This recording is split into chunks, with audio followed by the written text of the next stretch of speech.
నమస్తే, welcome to magazine story. 2 రెళ్ళు 4 అన్నందుకు గుండాలు గుండ్రాళ్లు విసిరే సీమలో అన్నారు నాడు శ్రీశ్రీ. ఏపీలో ఆటవిక పాలనను నిలదీస్తున్నందుకు, అమరావతిలో అరాచకాలను అడ్డుకునే ప్రయత్నం చేసినందుకు రైతుల మీద రాళ్లతో దాడికి తెగబడ్డారు టీడీపీ గుండాలు. అమరావతిలో అవినీతి వ్రతం మాత్రమే కాదు, పాలకుల అండదండలతో గూండా రాజ్యం కూడా నడుస్తోంది. భూములు ఇవ్వని రైతులను దారుణంగా వేధిస్తున్నారు. రైతుల భూములు తవ్వేసి వ్యవసాయం చేయకుండా అడ్డుపడుతున్నారు.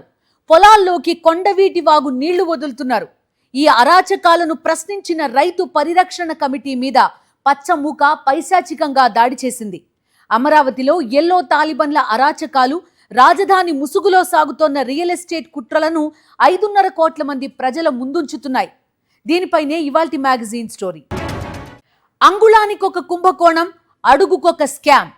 రాజధాని పేరుతో పచ్చముఠ రాచదోపిడికి తెరతీసింది. వేల మంది రైతులను ముంచింది. వేలాది ఎకరాలకు టెండర్ పెట్టింది. మరో 1,00,000 ఎకరాలను హాంఫర్ట్ చేయడానికి తహతహలాడుతోంది. అప్పులు, అవినీతి సాక్షిగా అమరావతి అంటేనే ఐకానిక్ స్కామ్ అంటున్నారు 5.5 కోట్ల మంది ఏపీ ప్రజలు. మరోవైపు భూసేకరణ కుతంత్రంతో రైతుల భూములు లాక్కోవడానికి రంగం సిద్ధం చేస్తున్నారు. ఇప్పటికే భూములిచ్చిన రైతులకు నరకం చూపిస్తోన్న చంద్రబాబు ప్రభుత్వం భూములివ్వని రైతులపై సరికొత్త పన్నాగాలు పన్నుతోంది. ఇన్ని అరాచకాలు చాలవన్నట్టుగా ఇప్పుడు మట్టి మాఫియా, ఇసుక మాఫియా, పచ్చముఠ కలిసికట్టుగా అమరావతిలో జంగిల్ రాజ్ ని ఆవిష్కరించారు. ఆంధ్రప్రదేశ్లో ఆటవిక పాలన రాజ్యమేలుతోంది. అంబేద్కర్ రాజ్యాంగాన్ని పక్కన పెట్టిన పాలకులు రెడ్ బుక్ అరాచకాలను అమలు చేస్తున్నారు. చంద్రబాబు అధికారంలోకి వచ్చిన నాటి నుంచి రాష్ట్రంలో మారణ హోమం జరుగుతూనే ఉంది. హత్యలు, హత్యాయత్నాలు, దాడులు, ఆస్తుల ధ్వంసం. ఏపీ అంతటా నిత్యం రక్తపాతం సాగుతూనే ఉంది. అభివృద్ధి మీద దృష్టి లేదు. ప్రజల సంక్షేమం మీద ధ్యాస లేదు. ఇచ్చిన హామీలను అమలు చేయాలి అన్న చిత్తశుద్ధి లేదు. ప్రజలకు జవాబుదారీగా ఉండాలి అన్న బాధ్యత లేదు. తమ ఆటవిక పాలన వైపు వేలు చూపించిన ప్రతి ఒక్కరిపై పచ్చముఠ దాడులకు దిగుతూనే ఉంది. ఇప్పుడు ఈ అరాచకాలు అమరావతి రైతుల దాకా వచ్చాయి. అమరావతిలో రైతుల మీద రైతు పరిరక్షణ కమిటీ నేతలపై పచ్చముఠ రాళ్ల దాడి. రైతులకు అండగా నిలిచేందుకు వచ్చిన వైఎస్ఆర్సీపీ నేతలపై దాడికి తెగబడ్డ టీడీపీ గూండాలు. పోలీసులను సైతం వదలకుండా దాడులు చేసి కాకిల రక్తం కళ్ల చూసిన ఎల్లో సైకోలు. రైతుల ఉసురు పోసుకొని ఊరేగుతున్న చంద్రబాబు ప్రభుత్వం సాక్షిగా టీడీపీ గూండాల వికటాట్టహాసం. గుంటూరు జిల్లా ఉండవల్లిలో టీడీపీ గూండాలు బరి తెగించారు. రైతులు పరిరక్షణ కమిటీ నేతలపై రాళ్లు, కర్రలతో రెచ్చిపోయి దాడికి తెగబడ్డారు.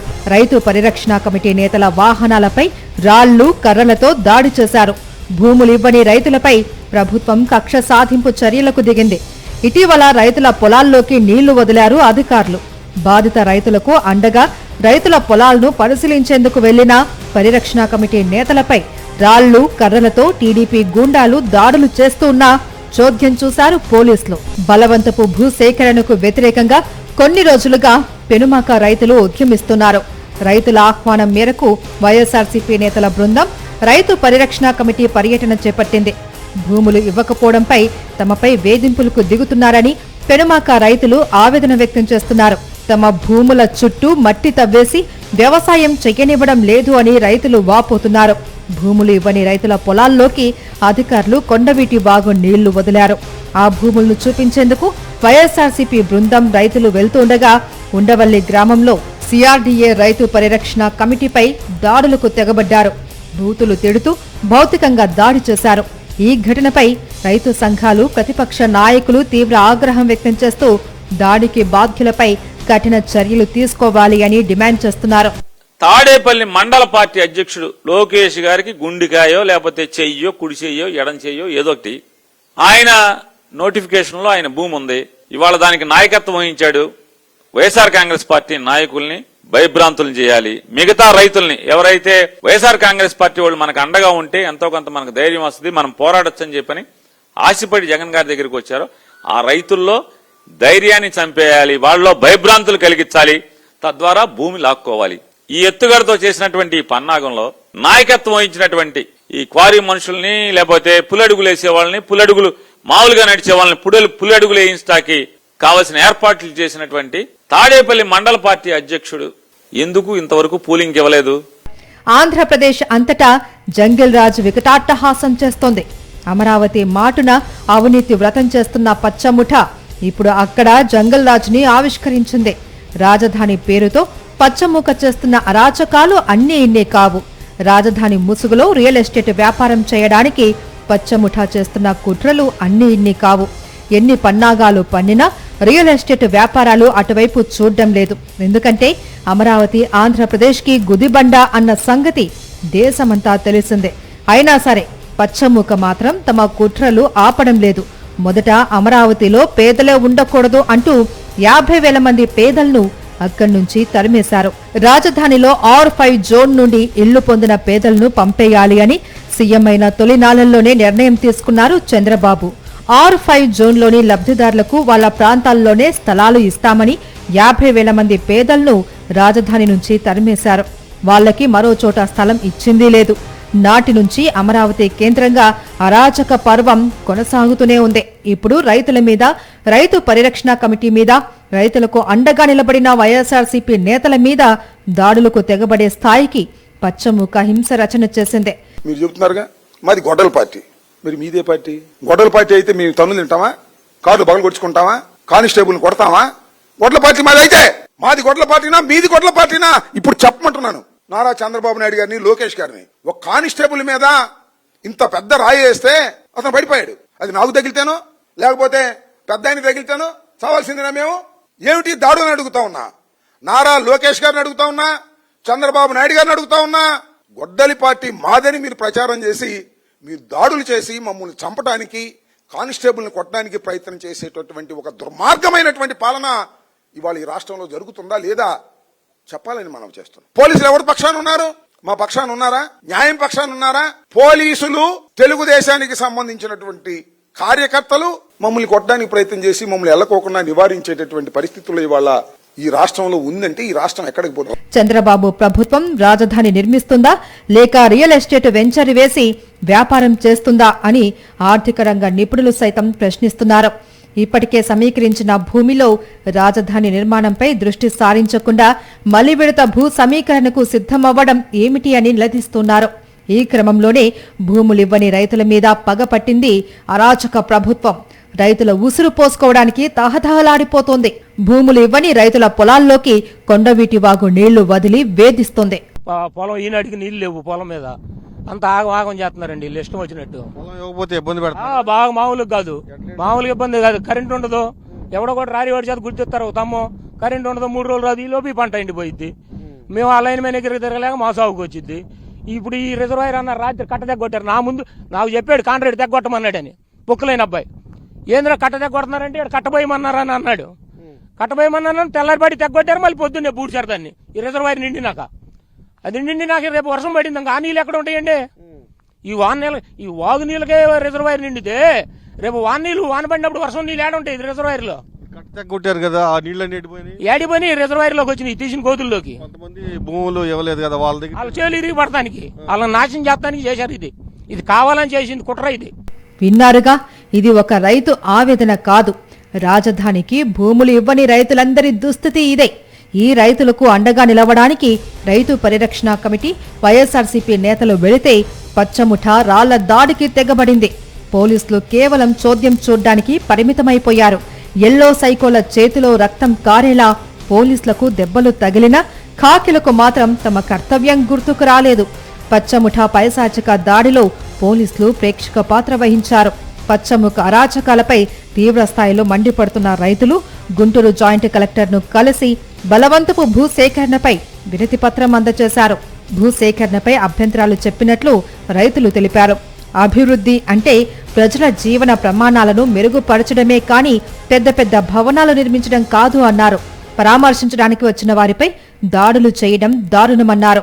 ఆయన అప్పుడు 30,000 ఎకరాలు తీసుకుంటా అన్నాడు. ఆ 30,000 ఎకరాలు తీసుకున్నప్పుడే బాబు దీంట్లో కడితే వచ్చి ఉండేవాడు ఎవడో చెప్పండి నాయన అని ప్రతి ఆఫీసుని అడిగాం. ఇవాళ కూడా అదే అడిగాను. అడిగితే వాళ్ళు ఏమీ సమాధానం చెప్పరు. భూములు మాత్రం కావాలా, అక్కడ వచ్చి ఉండేవాడు ఎవడో చెప్పరు. భూమి అయితే మేమేమంటున్నామంటే కన్న తల్లి కంటే ఎక్కువైంది భూమి. ఈ భారతదేశంలో ప్రతి ఒక్క పౌరుడు కూడా తన తండ్రి అమ్మినా, తన తాత అమ్మినా, తన ముత్తాత అమ్మినా కూడా ఈ భూమి నాది అని క్లెయిమ్ చేసుకుంటాడు. మనందరికీ అది తెలిసిన విషయాలే. అంత అటాచ్మెంట్ ఉన్న ప్రాంతంలో, అంత అటాచ్మెంట్ ఉన్న దేశంలో మీరు భూములు లాగేసుకుంటాము. రెండోది ఏంటంటే, మా ఊళ్ళో 1 ఎకరం పొలం అమ్మితే మా పక్క గ్రామాల్లో అయితేనేమో 5 ఎకరాలు వచ్చేది. సాయంత్రం వాళ్ళు చెప్పే ఇవాళ తుళ్ళూరు ది హెడ్ క్వార్టర్ అన్న మాట్లాడుతున్న తుళ్ళూరు, రాయపూడి ఆ గ్రామాల్లో అయితే 20 ఎకరాల భూమి వచ్చేది. అమరావతి పాలకుల అంతులేని భూదాహానికి, రైతుల అంతులేని వ్యధకి కేర్ ఆఫ్ అడ్రస్. రాజధాని పేరుతో రైతుల నుంచి భూములు తీసుకుని 10 ఏళ్లు దాటిపోయింది. అమరావతి కేంద్రంగా స్కామ్ల మీద స్కామ్లు జరిగిపోయాయి. కానీ రాజధాని నిర్మాణ పరంగా జరిగిందేం లేదు. భూములిచ్చిన రైతులకు న్యాయం చేసింది లేదు. విచ్చలవిడిగా అవినీతి చేయడానికి, భూములివ్వని రైతులను వేధించడానికి, వాళ్ళకి అండగా నిలిచే వాళ్లపై పైశాచిక దాడులు చేయడానికి పచ్చముఠా సై అంటే సై అంటుంది. అమరావతి ఆంధ్రప్రదేశ్కి గుదిబండ తప్ప మరొకటి కాదు అని తాజా దాడితో మరోసారి స్పష్టమైంది. నమ్మించి నయవంచన చేయడంలో చంద్రబాబుతో పోటీ పడే నాయకుడు ఈ భూ ప్రపంచం మీద మరొకరు లేరు. ఎన్నోసార్లు తన చేతిలో వంచనకు గురైన వాళ్ళని కూడా మళ్లీ మళ్లీ మోసగించగల నేర్పరితనం చంద్రబాబుకే సాధ్యం.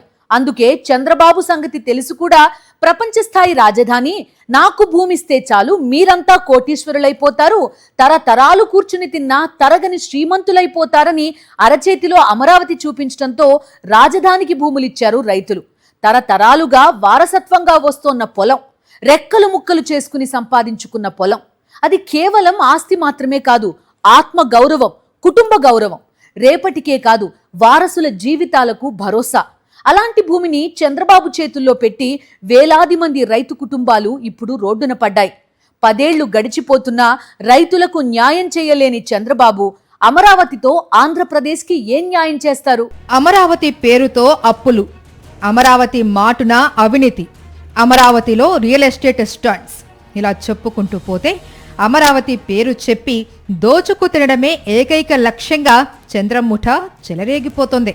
10 ఏళ్ల క్రితం భూములు తీసుకున్న రైతులకు ఇంతవరకు అభివృద్ధి చేసిన ఫ్లాట్లు కూడా ఇవ్వలేదు. ఒక ప్రాజెక్టు లేదు, ఒక పెట్టుబడి లేదు. వేల కోట్ల రూపాయల అప్పులు, లెక్కలేనన్ని కుంభకోణాలు. వీటికి తోడు అమరావతి ఆహా, అమరావతి ఓహో అంటూ మధ్యలో ఎల్లో మీడియా రాసే దిక్కుమాలిన అసత్య కథనాలు. వీటన్నింటి మధ్య ఆంధ్రప్రదేశ్ ప్రయోజనాలు అపహాస్యానికి గురవుతున్నాయి. మరోవైపు చంద్రబాబు మాటలు నమ్మి బంగారం లాంటి భూములను అప్పగించిన పాపానికి ఇప్పుడు కుటుంబాలతో పాటు రోడ్డున పడే స్థితికి చేరుకున్నారు వేలాది మంది రైతులు. రాజధాని పేరుతో చంద్రబాబు సర్కారు పదే చేస్తున్న బలవంతపు భూసేకరణ ఒత్తిళ్లకు తట్టుకోలేక 2025 డిసెంబర్లో ఓ రైతన్న గుండె ఆగింది. గతంలోనే భూ సమీకరణ కింద 2 ఎకరాల భూమి ఇచ్చారు రాజధాని రైతు దొండపాడు రామారావు. ఆ తర్వాత ఆయన ఉంటున్న ఇంటిని కూడా ప్రభుత్వం రోడ్డు కోసం సేకరిస్తూ ఉండటంతో తీవ్రంగా కలత చెందారు. తాను ఇచ్చిన 2 ఎకరాల పొలానికి బదులుగా వాగులో ముంపునకు గురయ్యే ప్రాంతంలో రిటర్నబుల్ ప్లాట్లు ఇవ్వడంతో మానసికంగా కుంగిపోయారు. ఈ అన్యాయాన్ని ప్రశ్నిస్తూ ప్రభుత్వం నిర్వహించిన సభలోనే ఆందోళనతో కుప్పకూలి ప్రాణాలు వదిలేశారు. తీసుకోండి, మాకు ఎక్కడ ఇస్తారంటే శ్రీరాశి రోడ్డు పొలాలు ఇచ్చాం. సింగపూరాలకు ఇచ్చిన దాంట్లో 2 ఎకరాలకు తీసుకొచ్చి వాగులో కొట్టాడు నారాయణ గారు లాడర్ అని. ఎవరు చెప్పుకోక ఇంతరోజు నీళ్లు పట్టినాయి. మరి ఆయన కొట్టమంటేనే వాళ్ళు కొట్టింది. ఇంతరోజు నీళ్లు పట్టినాయి. ఈ ఇల్లు ఇచ్చి మేము బొచ్చలు పట్టుకొని బజార్లో అడుక్కున్నాం కదా. అది సింగపూర్ ఆ శ్రీరాశి రోడ్డు అవతల ఉంది. మొత్తానికి ఒకసారి ఎందుకంటే ఎవరి వాళ్ళకి ఇచ్చారనుకో, హైదరాబాద్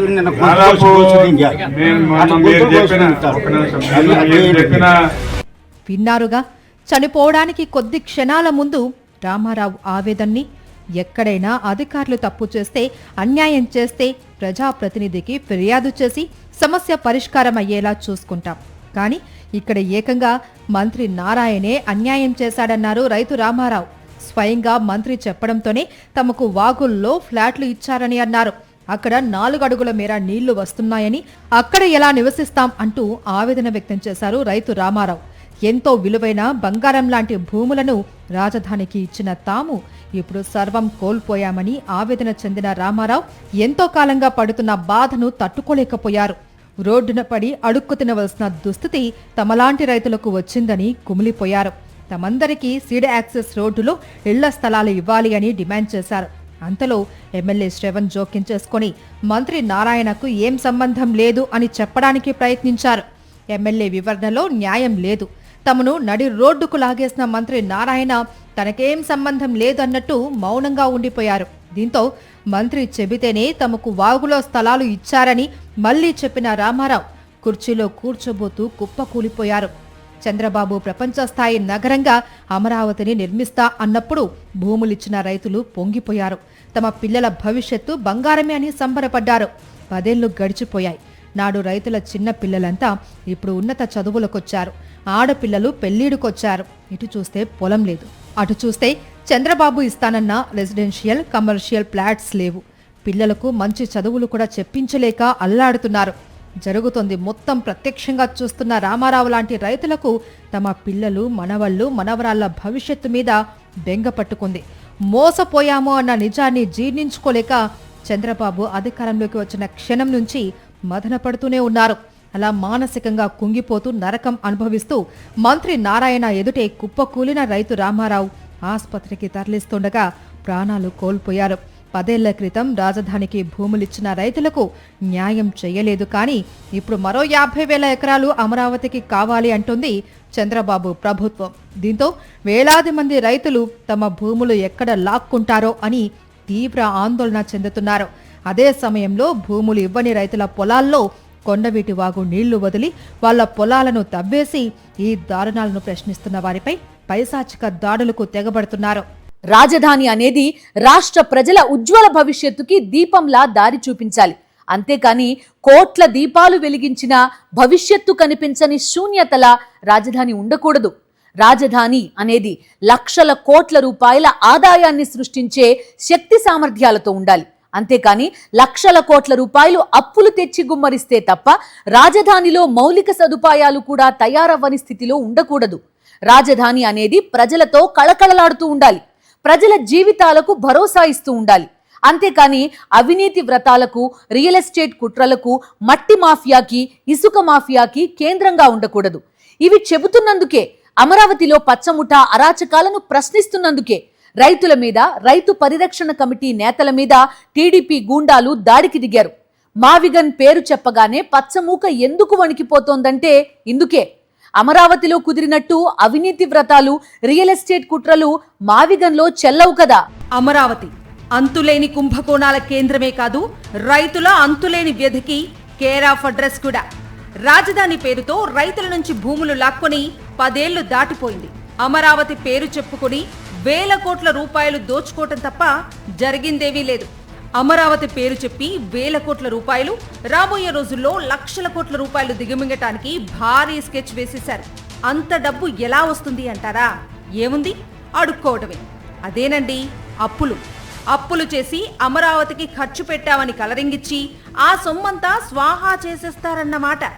రాజధాని అమరావతి సెల్ఫ్ ఫైనాన్స్ సిటీ అంటూ చంద్రబాబు నుంచి మంత్రుల వరకు ఇచ్చే బిల్డప్ తెలుగు ప్రజలకి కొత్తేవి కాదు. కానీ నిజమేంటంటే అమరావతి సెల్ఫ్ ఫైనాన్స్ సిటీ కాదు. ఆ మాటకొస్తే ఇప్పుడున్న 50,000 ఎకరాల్లో అమరావతిని నిర్మిస్తే అది కేవలం మున్సిపాలిటీ అని కూడా స్వయంగా చంద్రబాబే తేల్చి పారేశారు. అమరావతిలో రోడ్లు, విద్యుత్ లాంటి మౌలిక సౌకర్యాల కల్పనకే 8 నుంచి 10 లక్షల కోట్ల రూపాయల దాకా ఖర్చు చేయాలి. అంటే అన్ని లక్షల కోట్ల రూపాయలు కేవలం రోడ్లు, డ్రైనేజ్ కోసం అప్పులు చేయాలన్నమాట. అంత అప్పు ఇచ్చేదెవరు? తిరిగి తీర్చేదెలా? అన్ని లక్షల కోట్లు ఖర్చు పెట్టినా రోడ్లు, డ్రైనేజీ లాంటి మౌలిక సదుపాయాలకే పరిమితమైతే అమరావతి ఒక నగరంగా తయారవటానికి ఎన్ని వందల ఏళ్లు పడుతుంది?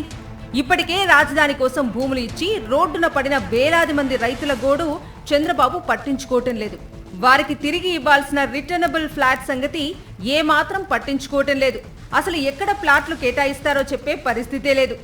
రైతులు గట్టిగా అడిగినప్పుడు మాత్రం లాటరీ వేస్తున్నామంటూ కొంత హడావుడి చేసి కాగితాలు చేతిలో పెడుతున్నారే తప్ప రైతులకు ఫిజికల్ గా తమ భూమి ఎక్కడ ఉందో చూపించటం లేదు. కొంతమంది అత్యంత జాగ్రత్తగా పరిశీలన చేసినప్పుడు చాలా మంది రైతులకు చెరువుల్లోనూ వాగు పొరంబోకు భూముల్లోనూ అలాగే రాజధాని కోసం రైతులు ఇవ్వని భూముల్లోనూ ఫ్లాట్స్ కేటాయించినట్లుగా తేలింది. దీంతో ఆ రైతులు లబోదిబోమంటూ సిఆర్డీఏ కార్యాలయాల చుట్టూ తిరుగుతున్నారు. కానీ వారి సమస్యల పరిష్కారం అనేది జరగటం లేదు. ఇప్పుడు భూమి ఇవ్వని రైతుల మీద దాడులకు దిగే స్థితికి దిగజారిపోయింది పచ్చముఠ. మావిగన్ కారిడార్ తో తొలి రోజు నుంచే రాజధాని అందుబాటులోకి వస్తుంది. మావిగన్ కారిడార్ ని అనౌన్స్ చేస్తే చాలు ఆంధ్రప్రదేశ్ అభివృద్ధిని పరుగులు పెట్టించే గ్రోత్ ఇంజన్ తొలి రోజు నుంచే తన పని మొదలు పెడుతుంది. మచిలీపట్నం, విజయవాడ, గుంటూరు మధ్య 110 కిలోమీటర్ల పరిధి. ఇక్కడ రాజధానికి ఉండాల్సిన అన్ని లక్షణాలు, అర్హతలు, మౌలిక సదుపాయాలు, 1 కోటి మందికి పైగా ప్రజల అవసరాలను తీర్చగల శక్తి సామర్థ్యాలు అన్నీ ఉన్నాయి. అందుకే జగన్మోహన్ రెడ్డి చేసిన మావిగన్ ప్రతిపాదనకి ఏపీ ప్రజలు జేజేలు కొడుతున్నారు. మావిగన్ కోసం లక్షల కోట్ల రూపాయలు అప్పులు చేయనక్కర్లేదు. కేవలం 20,000 కోట్లు ఖర్చు చేస్తే చాలు. మావిగన్లోనే పోర్ట్ ఉంది, ఇంటర్నేషనల్ ఎయిర్పోర్ట్ ఉంది. విజయవాడ, గుంటూరులో అతిపెద్ద రైల్వే స్టేషన్లు ఉన్నాయి. విజయవాడ తూర్పు భారతదేశాన్ని, ఉత్తర భారతదేశాన్ని కలిపే కీలకమైన రవాణా కేంద్రం, వాణిజ్య కేంద్రం. అలానే విజయవాడలోని నేషనల్ హైవే 16 దక్షిణ భారతదేశాన్ని, తూర్పు భారతదేశాన్ని కలుపుతుంది. అటు పోర్ట్, ఇటు ఇంటర్నేషనల్ ఎయిర్పోర్ట్, ఇటు 2 పెద్ద రైల్వే స్టేషన్లు. వీటితో పాటు 110 కిలోమీటర్ల మేర జాతీయ రహదారి. ఇన్ని హంగులు ఉన్నాయి కాబట్టి మావిగన్ని రాజధానిగా ప్రకటిస్తే శరవేగంగా అభివృద్ధి సాధ్యమవుతుంది. అందుకే జగన్మోహన్ రెడ్డి మావిగన్ ప్రతిపాదనకి మేధావుల నుంచి సామాన్య ప్రజల దాకా అందరి మద్దతు లభించింది. కానీ పచ్చముఠా మాత్రం అమరావతి మాటున తాము చేస్తోన్న అవినీతి వ్రతం ఎక్కడ ఆగిపోతోందో అన్న ఆందోళనతో కొత్త కుట్రలకు పదును పెడుతున్నారు. రైతుల మీద దాడులకు తెగబడుతోంది. ఇది ఇవాల్టి మ్యాగజైన్ స్టోరీ. మరో ఇంట్రెస్టింగ్ టాపిక్ తో మళ్ళీ కలుద్దాం. అంతవరకు స్టే ట్యూన్డ్.